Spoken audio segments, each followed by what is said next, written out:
आज मैं आपको एक मजेदार कहानी सुनाने जा रही हूँ। अवध के उत्तर में परसेनजीत नाम का एक राजा राज करता था। एक दिन उस नगर में एक तपस्वी आया। वह दाल भात न खाकर वह कच्चे धान ही खाकर जीता था। उसकी इस बात को देखकर नगर के सेठ ने उसके रहने का प्रबंध एक सज्जन के घर में करवा दिया। नगर का सेठ उसके लिए प्रतिदिन धान भेजा और कुछ नगदी असरफियां भी देता था। तपस्वी को पूरा त्यागी समझकर नगर के अन्य व्यापारी भी उसे दान दक्षिणा देते थे। वो तपस्वी कंजूस विचार का था। जब उसके पास 1,000 दिनार जमा हो गए, तब उसने उन्हें मिट्टी के छोटे से कलश में डाला और जंगल की ओर चल दिया। घने जंगल में उसने यह धन एक पेड़ के नीचे गाड़ दिया। वो प्रतिदिन जंगल में यह देखने जाता था कि कहीं वो धन चुराया तो नहीं गया है। एक दिन जब वह जंगल में गया तो देखा कि उसका वह धन कोई चुरा लिया है। यह देखकर उसकी आंखों में अंधेरा छा गया। उसने निश्चय किया कि मैं गंगा नदी के तट पर अनशन व्रत रखूंगा और अपनी जान दे दूंगा। यह बात जब नगर के सेठ तथा और अन्य लोगों ने सुनी तो वे उसके पास आए। सेठ ने तपस्वी को समझाया, तपस्वी देवता, धन के खो जाने से मृत्यु का वर्ण करना अच्छा नहीं है। धन दौलत तो धूप छांव के समान है, अतः इसके लिए इतना शोक करना व्यर्थ है। पर वह तपस्वी अपनी बात पर अटल रहा। वह अपना दंड कमंडल उठाकर गंगा तट की ओर चल पड़ा। यह बात जब प्रसेनजीत राजा के कानों में पहुंची तो उन्होंने राज कर्मचारी को तपस्वी के पीछे दौड़ा दिया, जो उन्हें लौटा ही लाए। राजा ने उनकी कहानी सुनी और पूछा, तपस्वी देवता, आपने जहाँ धन दबा रखा था वहाँ कोई निशानी भी थी या नहीं? तपस्वी ने कहा, हाँ महाराज, मैंने वह धन जंगल में एक छोटे से पेड़ के नीचे दबा दिया था, वही उसकी निशानी थी।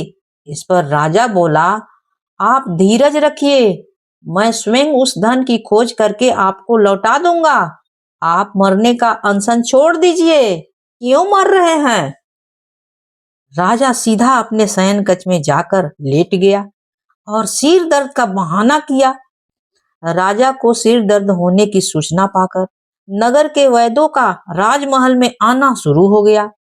वे एक एक करके आते और अपना उपचार करके चले जाते। राजा प्रत्येक वैद्य को एकांत में ही प्रश्न करता, नगर में आजकल किसी बीमारी का प्रकोप चल रहा है क्या? आपने किस बीमारी की कौन सी दवा दी है? वैद्य भी राजा के प्रश्न के उत्तर देते और विदा हो जाते। एक वैद्य ने राजा को बताया, मेरा एक रोगी मात्र दत्त का व्यापारी है। 2 दिन से उसका दिमाग ठिकाने नहीं है। मैंने उसे नागवाला नामक बूटी खाने को कहा। यह सुनकर राजा ने उस व्यापारी को अपने पास बुलवाया।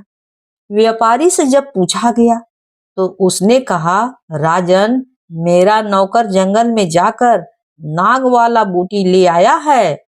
राजा ने उसे आज्ञा दी, जाओ उस नौकर को मेरे सामने लाओ। सरकारी कर्मचारी दौड़ पड़े। राजा ने के नौकर से कहा, तुमने मालिक के लिए जंगल से नागवाड़ा बूटी उखाड़ कर लाते समय जो दिनारों से भरा कलश खोद निकाला है, उसे तुरंत लाओ, नहीं तो अपने पाप का दंड पाने के लिए तैयार हो जाओ। नौकर डर के मारे थर थर थर थर कांपने लगा और राजा से बोला, हाँ महाराज, मैंने घोर अपराध किया है। नागवाला बूटी की खोज करते करते मुझे तपस्वी का दबाया हुआ कलश मिल गया। मेरे मन में बेईमानी घुस आई थी, मैंने उसे छुपा रखा है। मैं अभी दिनारों से भरा हुआ कलश लेकर आता हूँ। यह कहकर वह वहां से भागा भागा अपने घर गया। थोड़ी ही देर में उसने तपस्वी का कलश राजा के सामने रख दिया। उस समय तपस्वी देवता भी वहीं थे। राजा ने तपस्वी को उसका कलश दे दिया। राजा की चतुराई पूर्ण न्याय से सभी नगरवासी बहुत ही खुश हुए और वे उनकी प्रशंसा करने लगे और राजा भी खुशी खुशी प्रजा की बात मानते रही और राज चलाते रहा। अगर कहानी अच्छी लगी हो तो please please like share and subscribe जरूर कीजिएगा। आज मैं आपको एक मजेदार कहानी सुनाने जा रही हूँ। एक नदी के किनारे लक्ष्मी नंदन साहूकार रहता था। घर में पत्नी और एक बच्ची सरुमा के सिवा कोई नहीं था, परंतु भाग पर किसका बस चल सकता है। 3 दिन के बुखार में ही सरुमा की माँ के प्राण जाते जाते रहे। लक्ष्मी नंदन ने सरुमा को बहुत समझाया, परंतु बच्ची दिन रात माँ के लिए रोया करती थी। लक्ष्मी नंदन के चाचा ने उपाय सुझाया, क्यों न तुम दूसरा ब्याह कर लो, बच्ची को माँ भी मिल जाएगी और तुम्हारा घर भी संवर जाएगा। साहूकार ने सोच विचार कर दूसरे विवाह करने का फैसला कर लिया। सरुमा की सौतेली माँ का स्वभाव अच्छा नहीं था। साहूकार को राजा के काम में कुछ महीने के लिए बाहर जाना पड़ा। उसके घर से निकलते ही माँ ने सरुमा के हाथ में मछली पकड़ने वाली टोकरी थमाकर कहा, चल अच्छी अच्छी खवाई मछलियां पकड़ कर ला। बेचारी छोटी सी सरुमा को मछली पकड़ने नहीं आती थी। वो नदी किनारे बैठकर रोने लगी। तभी पानी में हलचल होने लगी और एक सुनहरी मछली ने पानी से सिर निकाला। सरुमा बिटिया, मैं तुम्हारी माँ हूँ, तुम रोती क्यों हो? उसकी बात सुनकर मछली ने उसे खाने का भोजन दिया और उसकी टोकरी मछलियों से भर दी। विमाता को पता चला तो उसने सरुमा का नदी पर जाना बंद करवा दिया।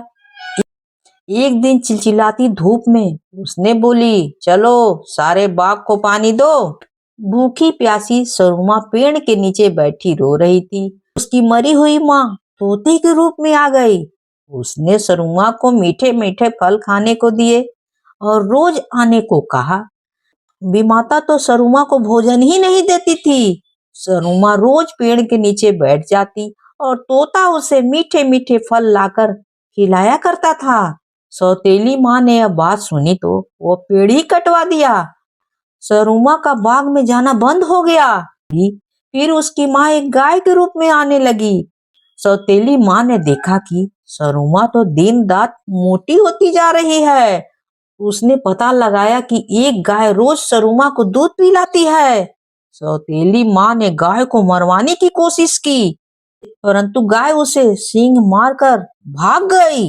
वह गुस्से से आग बबूला हो गई। सरुमा पर कड़ी नजर रखने लगी। कुछ दिन बाद उसने देखा कि सरुमा घर के पिछवाड़े खेत में से टमाटर तोड़कर खाती है। उसने वह पौधा ही बेरहमी से उखाड़ दिया। सरुमा को एक कमरे में बंद कर दिया। भोली भाली सरुमा को उसने पीने के लिए पानी तक नहीं दिया। सरुमा की माँ ने एक चूहे का रूप धारण किया। उस अंधेरे कमरे में वह सरुमा के सामने जा पहुंची। आंखों में आंसू भरकर बोली, सरुमा मत रो, मैं आई हूं ना, तेरे लिए भुने हुए अनाज लेकर आई हूँ। सरुमा ने जी भरकर अनाज खाए और माँ द्वारा लाए गए पानी पिया। बंद कमरे में भी सरुमा फल फूल रही थी। यह देखकर सौतेली माँ ने उसे जान से मारने का निश्चय कर लिया। साहूकार के लौटने की 4 दिन की देर थी। सरुमा की माँ ने उसे एक ऐसे वस्त्र दिए जिसे पहनकर वह सुरक्षित हो गई। उस वस्त्रों पर तलवार के वार का असर ही नहीं होता था। सौतेली माता का हर वार खाली गया। साहूकार लौटा तो सरुमा के लिए बहुत सारे सामान लाया। वह सरुमा को पुकारने लगा। तभी कमरे से आवाज आई, अगर सरुमा के प्राण बचाना चाहते हो तो नई माँ को धक्के देकर निकाल दो घर से। लक्ष्मी नंदन ने सरुमा से सारी पिछली बातें सुनी तो उसे पत्नी पर बहुत गुस्सा आया। ज्यों ही वह बाजार से लौटी तो लक्ष्मी नंदन ने उसे घर में घुसने नहीं दिया। वह रोती कलपती अपनी माँ के घर लौट गई। सरुमा अपने पिता के साथ सुख से रहने लगी। उस दिन के बाद माँ की आत्मा फिर नहीं आई। अगर कहानी अच्छी लगी हो तो please like share and subscribe जरूर कीजिएगा, भूलिएगा बिल्कुल नहीं। कहानी होती है समाप्त।